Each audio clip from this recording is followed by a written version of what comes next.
दिशा इतने क्वेश्चन बच्चे समझ में आ गए? सारे क्वेश्चन जब Yes, आप sir. देखो, अभी इसलिए टाइम ज्यादा लग रहा है, obviously you are doing it for the first time.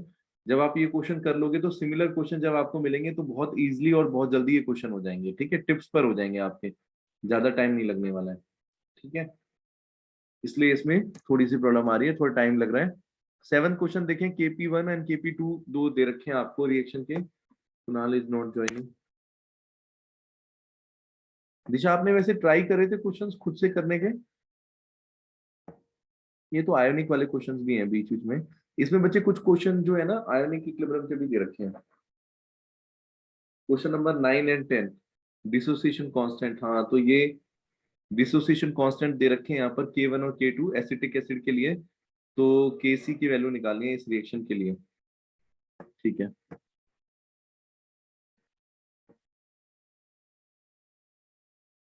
वैसे जो आपको ओस्टवर्ल्ड लॉ बताया उसके अकॉर्डिंग ये हो जाएगा आई थिंक, क्योंकि कंसंट्रेशन आपको दे रखी है यहाँ पर दोनों की, दो अलग अलग रिएक्शन के लिए ना, एसिटिक एसिड। अच्छा अच्छा, acetic acid and HCl is given. Next question. बच्चे इसमें क्वेश्चंस मिक्स है कुणाल, ठीक है। तो ये जो क्वेश्चन आपको जो दिख रहा है ये वाला तो आप कर सकते हो, this is in chemical equilibrium topic. 7th question देखो, the value of Kp1 and Kp2 for this reaction. दो रिएक्शन के लिए Kp1 और Kp2 की वैल्यू दे रखी है दोनों रिएक्शंस के लिए, और उसकी रेशो दे रखी है आपको 9:1, और डिग्री ऑफ डिसोसिएशन जो x का है और a का जो है वो इक्वल है, यानी जो दोनों के साइड के जो रिएक्टेंट है उनका डिग्री ऑफ डिसोसिएशन दोनों की वैल्यू इक्वल है। तो टोटल प्रेशर जो इक्विलिब्रियम पे होगा वो कितना है ये पूछा है, किस रेशो में होगा। तो एक काम करते हैं, क्वेश्चन नंबर 7 करते हैं। इसमें सबसे पहले तो आप यहाँ पर ये रिएक्शन दे रखा है आपको, ये रिएक्शन दे रखा है, दोनों के लिए आप जो है टोटल हमें निकालना क्या है, the total pressure at 1 and 2, दोनों रिएक्शंस के इक्विलिब्रियम के लिए जो बच्चे हमें वैल्यू दी है।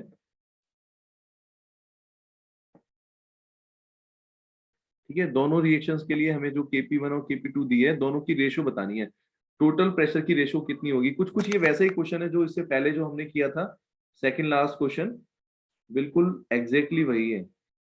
ठीक है, ऑडियो तो बच्चे क्लियर है ना सबको? ऑडियो क्लियर है? Yes, sir. ठीक है, ओके, एक बार रुको। वैसे भी टाइम बहुत जल्दी हो जाता है, 8:30 तो इतना जल्दी हो रहा है। इसीलिए बच्चे मैं कहता हूँ थोड़ा सा क्वेश्चन आप ट्राई करो, क्योंकि सारे क्वेश्चंस करेंगे तो मेरे ख्याल से 1 घंटे के अंदर भी 7-8 क्वेश्चन से ज्यादा होते नहीं है। ठीक है, तो यहाँ पर बच्चे देखिए, अगर पहले रिएक्शन के लिए लिखोगे इनिशियल कंडीशन, तो आपको डिग्री ऑफ डिसोसिएशन बताया है, आपको दोनों का इक्वल लेना है, कुछ भी ले लीजिए, एक्स ले लो, ए ले लेते हैं। तो अगर एक्स इस वाले रिएक्शन के लिए लिखेंगे X is equal to Y plus Z, X is equal to Y plus Z के लिए लिखो, तो एक्सप्रेशन आपकी स्टोकियोमेट्री तो बहुत ही सिंपल सी है। तो ये हो गया इनिशियली 1 मान लो, या हम एक काम करते हैं टोटल प्रेशर पी लिख लेते हैं, P1 लिख लेते हैं इसके लिए। तो P1 प्रेशर, ये दोनों रिएक्टेंट तो 0 है इनिशियली। आफ्टर टाइम टी के बाद क्या होगा, मान लो इसमें एक ए का ड्रॉप कर लेते हैं, तो P1 में से A1 कम हो गया, क्योंकि स्टोकियोमेट्री तो बहुत ही सिंपल सी है बच्चे, 1 1 है, तो टाइम नहीं लगेगा आपको बिल्कुल भी सॉल्व करने में इसको, जल्दी से एक्सप्रेशन मिल जाएगा। Kp1 का एक्सप्रेशन हमें मिल रहा है, Kp1 is equal to, Kp1 की वैल्यू कितनी हो गई, A इंटू ए, ठीक है अनु, ए स्क्वायर, प्रोडक्ट की concentration divided by pressure of, ठीक है, ठीक है, ए प्रेशर जो है चेंज इन प्रेशर है ना, तो हाँ डिक्रीज इन प्रेशर है, तो ये हो गया, और ये साइड पर आ जाएगा P1, और P1 1 माइनस ए। ठीक है, ये वैल्यू आ गई आपके पास Kp1 की। ठीक है, ये जो हमें Kp1 और Kp2 की जो रेशो दे रखी है ना बच्चे, इसकी वैल्यू पुट कर देंगे बस, इसमें हमें ये करना है। दूसरे के लिए लिखते हैं, दूसरे रिएक्शन की स्टोकियोमेट्री है A gives 2B, ठीक है, A gives 2B, बस इतना ही है ना, कुछ और भी, बस इतना ही है, A 2B। तो ये जल्दी से हो जाएगा, मैं डायरेक्ट ही लिख देता हूँ आप लोगों के लिए, ध्यान से देखना मैंने कैसे किया है। Kp2 इज इक्वल टू, अगर उस साइड पर 2B है तो इनिशियली 0 होगा, फाइनल में आपका 2B का स्क्वायर, यानी 2A का होल स्क्वायर आ जाएगा यहाँ पर, यानी कि 4a² kp2 का बच्चे वैल्यू जो आएगी वो 2a का स्क्वायर यानी 4a² यानी 4a² लिख दिया मैंने ऊपर। सिंगल रिएक्टेंट है लेकिन रेज टू द पावर हो जाएगा तो 2p 2a का होल स्क्वायर हो गया। नीचे यहाँ पर आपका जो आएगा a है यहाँ पर, तो a का मतलब p1 माइनस a, ये हो जाएगा p1 माइनस a।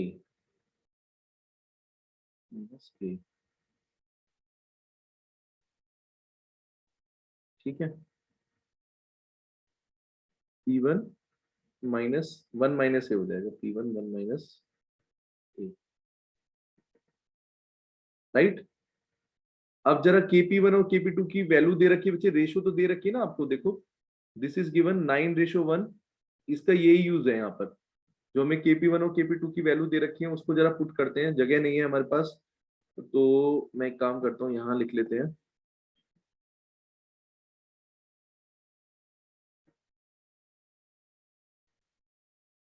इस साइड पर लिख रहा हूँ, हमारे पास रेशो जो है वो है 9:1, तो 9/1 कर दिया हमने। ठीक है, kp1 की रेशो kp1, हाँ ठीक है, 9:1 इज इक्वल टू क्या हो जाएगा, a², इस साइड पर a² अपॉन p1। इस चीज की रेशो निकालनी है, टोटल प्रेशर p। ओके बच्चे, एक यहाँ पर एक चीज आपने करनी है, जो हमने दूसरे का प्रेशर लिखा है उसमें p2 लिख लो। ठीक है, तो ये हो गया p1 1 माइनस a। ठीक है, और अपॉन में लेंगे, कुणाल नीचे अपॉन में लेना है तो आपको ये चीज जो है ये ऊपर की तरफ कर देता हूँ, 4a² रेसिप्रोकल हो जाएगी, तो ऐसे लिखेंगे p2 इंटू 1 माइनस ए, p2 इंटू 1 माइनस ए, ये तो कट ही जाएगा, 1 माइनस ए दिख रहा होगा आपको, 1 माइनस ए तो सॉल्व ही हो गया, divided by 4a², 1 minus A solve हो गया, a² से a² कट गया, क्या दिख रहा है बच्चे, 9 is equal to p2 upon p1। Total pressure p2 और p1 की रेशियो आ गई हमारे पास, और ये 4 उधर भेज दो, तो 4 उधर जाएगा तो ये 36 की फॉर्म में आ जाएगा। ठीक है,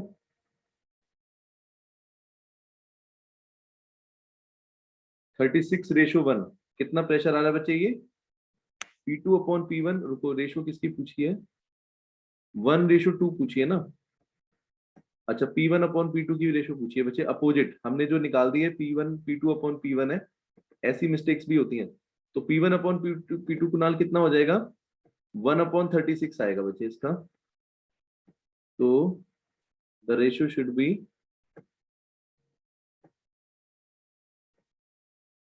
36:1,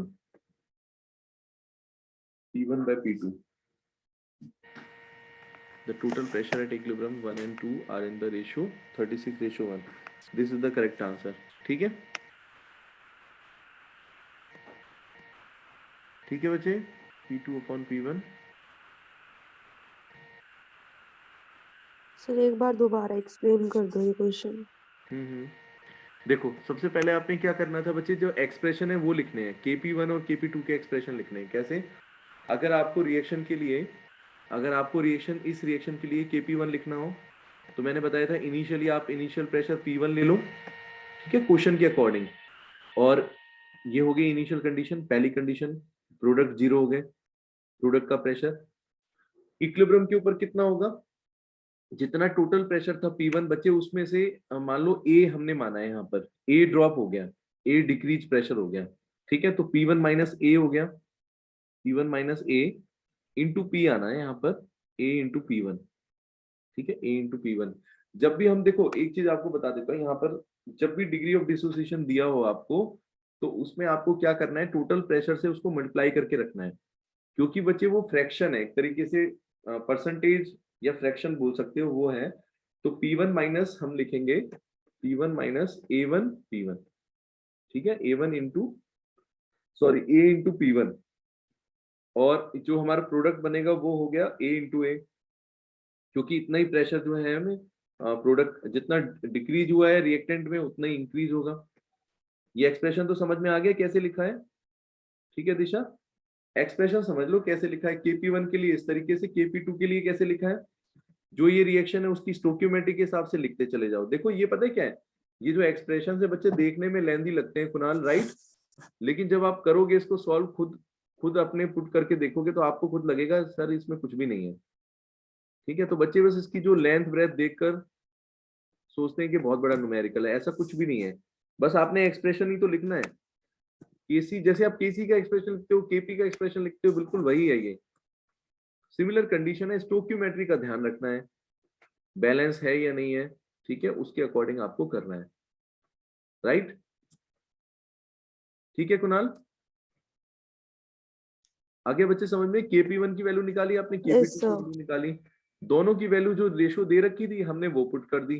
पुट करने के बाद हमारे पास देखो कुछ टर्म तो कट जाएंगे आपस में, 1 माइनस ए तो कट गया और ए स्क्वायर भी कट गया, तो आपको पता था ये तो कटना ही था क्योंकि हमें रेशो किसकी चाहिए, इनिशियल जो total pressure for the reaction 1, जो हमने टोटल प्रेशर P1 माना था, ठीक है वो है, और फिर दूसरे इनिशियल सॉरी टोटल प्रेशर जो सेकंड रिएक्शन के लिए वो P2 है, उसके लिए हमने वैल्यू निकाली है, राइट। तो इस तरीके से हमारा ये हो जाएगा, ठीक है।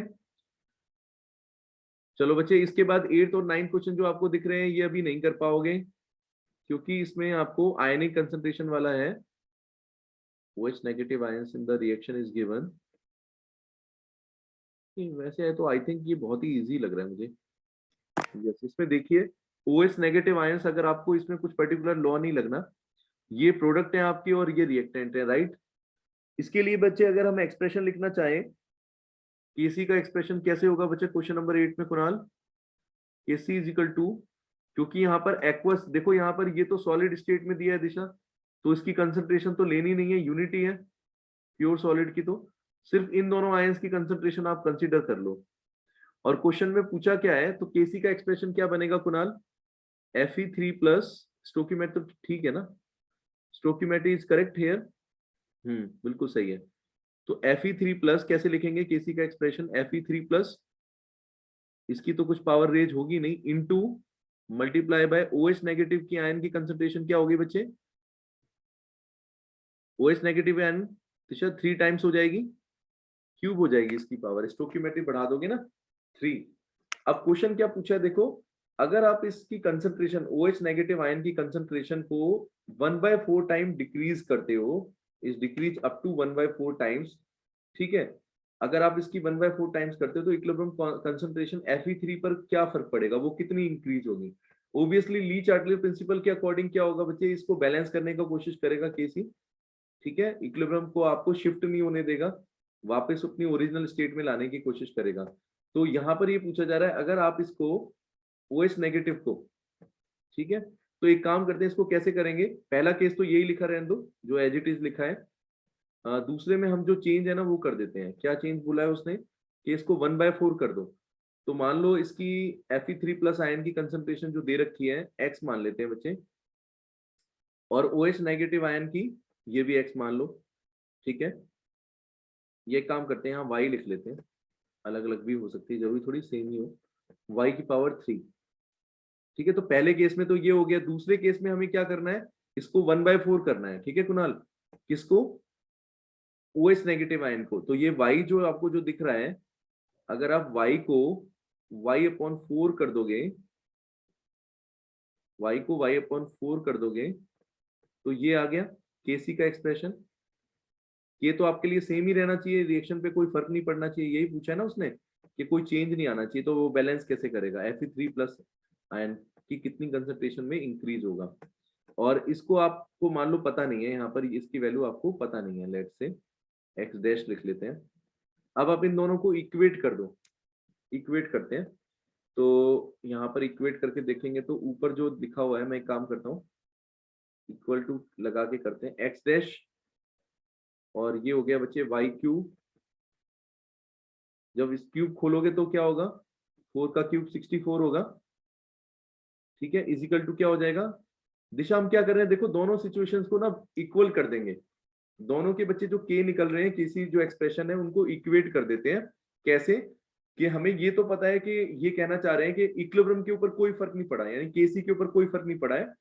सिर्फ हमने क्या किया, जितना हमने OH नेगेटिव आयन की कंसंट्रेशन डिक्रीज करी है, पूछ रहा है कि Fe3+ की कंसंट्रेशन में कितना इंक्रीज आएगा। तो हमने दोनों के लिए फर्क लिख लिया। पहले वाला तो विदाउट चेंज है, दूसरे में हमने जो चेंज था वो लिख दिया y/4 करके, ठीक है। तो ये हम कर देते हैं, और इस साइड पर लिखा हुआ है x/y³, राइट। अब जरा देखो, जो कट रहा है उसको काट दो। तो आपने देखा x' आ रहा है, यानी जो ये जो कंसंट्रेशन जो आपको पूछी जा रही है वो कितनी हो जाएगी, 64 टाइम्स। मिल गया बच्चे आपको जवाब। बहुत ही जल्दी होने वाला क्वेश्चन है यहाँ, 64 टाइम्स हो जाएगा।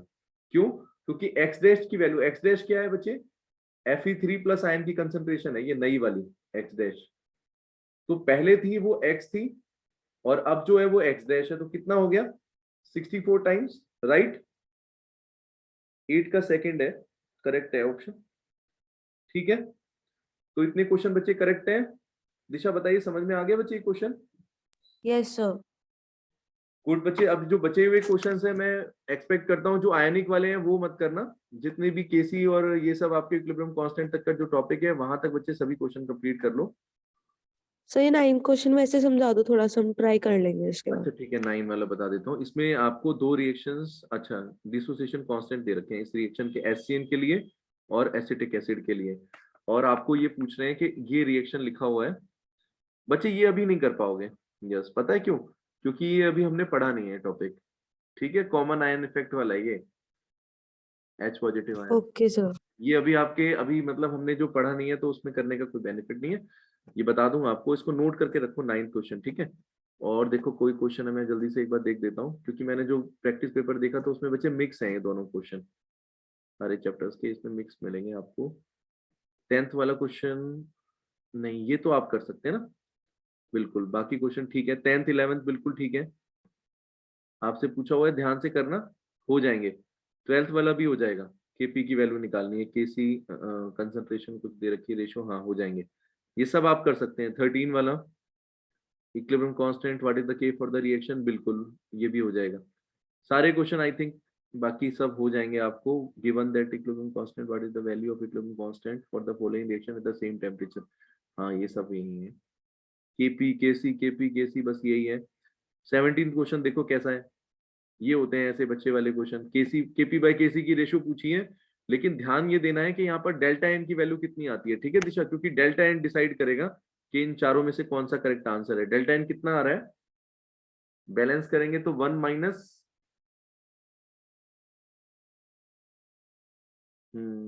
इसको बैलेंस करना पड़ेगा, O+O, बैलेंस तो ये है। तो जो डेल्टा एन की वैल्यू आएगी उससे सॉल्व हो जाएगा, है ना। RT की पावर डेल्टा एन, बस वही तो है, जितनी वैल्यू आएगी उसके अकॉर्डिंग आंसर आ जाएगा। 18 19 बिल्कुल ऐसे ही क्वेश्चन है, ठीक है बच्चे। आई थिंक सारे क्वेश्चन हो जाएंगे। तो कल डाउट क्लास रखनी है या नया टॉपिक शुरू करें? इसको कंप्लीट ही कर लो पहले।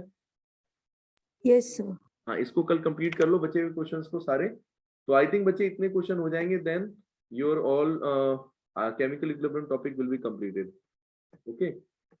फिर उसके बाद नेक्स्ट क्लास से आगे शुरू करेंगे। चलो बाय बच्चे, टेक केयर, टाइम ऑलरेडी हो गया है। Do practice all